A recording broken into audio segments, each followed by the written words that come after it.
कुछ media reports में यह बताया जा रहा है कि अब टोल पर मिलने वाली छूट को खत्म किया जा सकता है। ऐसी मीडिया रिपोर्ट सामने आने के बाद केंद्रीय सड़क परिवहन और राजमार्ग मंत्री नितिन गडकरी ने कहा कि कुछ मीडिया हाउसेज द्वारा दोपहिया वाहनों पर टोल टैक्स लगाए जाने की भ्रामक खबरें फैलाई जा रही है। ऐसा कोई निर्णय प्रस्तावित नहीं है। दोपहिया वाहन के टोल पर पूरी तरह से छूट जारी रहेगी।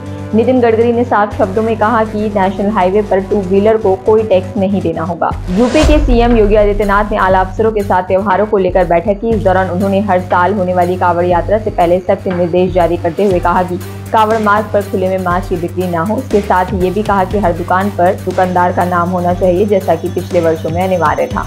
ड्रैगन अंतरिक्ष यान स्पेस सेंटर पहुंच चुका है। शुभांशु शुक्ला 14 दिन स्पेस में रहेंगे। भारतीय वायुसेना के ग्रुप कैप्टन शुभांशु शुक्ला ने अंतरिक्ष से धरती के लिए पहला संदेश भेजा है। उन्होंने कहा कि आप सभी को अंतरिक्ष से मेरा नमस्कार। मैं यहाँ बिल्कुल एक बच्चे की तरह चीजें सीख रहा हूँ। यह संदेश उन्होंने स्पेस एक्स के ड्रैगन यान से भेजा। एंटी करप्शन ब्यूरो ने आम आदमी पार्टी सरकार के मंत्री रहे सत्येंद्र जैन और सौरभ भारद्वाज के खिलाफ केस दर्ज किया है। ये कार्रवाई हॉस्पिटल निर्माण मामले में हुई है। दोनों नेताओं पर करोड़ों रुपए के घोटाले का आरोप है। गुजरात में आम आदमी पार्टी के प्रदेश अध्यक्ष ईसुदान गढ़वी ने सोशल मीडिया प्लेटफॉर्म एक्स पर ट्वीट कर कहा, उमेश मकवाना को पार्टी से निलंबित कर दिया गया है। उमेश को पार्टी विरोधी और गुजरात विरोधी गतिविधियों में शामिल होने की वजह से 5 साल के लिए पार्टी से निष्कासित कर दिया गया है। बिहार के मुख्यमंत्री नीतीश कुमार ने सोशल मीडिया पर पोस्ट कर बताया कि राज्य के अलग अलग पर्व त्योहारों, खासकर छठ, होली, दिवाली और दुर्गा पूजा के अवसर पर काफी संख्या में दिल्ली, उत्तर प्रदेश, पंजाब, हरियाणा और पश्चिम बंगाल में अपने घर आते हैं। इस दौरान बिहार आने वाले लोगों को काफी कठिनाइयों का सामना करना पड़ता है।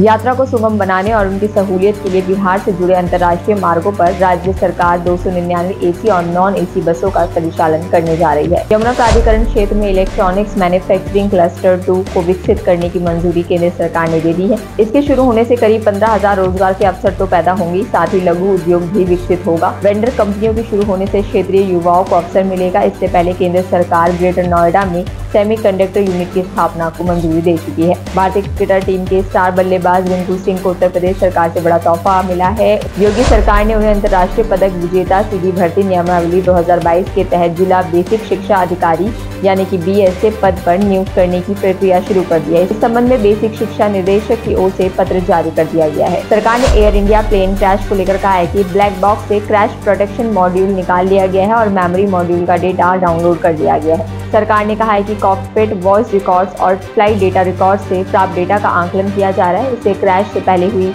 घटनाओं के क्रम का पता लगाया जाएगा। राजस्थान में एक नया हाईवे बनकर तैयार हो गया है। ये 4 लेन हाईवे राजस्थान में बांदीकुई से जयपुर तक बनाया गया है। इसके चालू होने के बाद लोग दिल्ली से जयपुर कम समय में पहुंच सकेंगे। इस 4 लेन हाईवे को भारतीय राष्ट्रीय राजमार्ग प्राधिकरण ने बनाया है। इन सभी तमाम खबरों पर क्या कहेंगे आप कमेंट बॉक्स में लिखना ना भूलें। बाकी और तमाम जानकारी के लिए बने रहिए फ्रीडम न्यूज़ के साथ।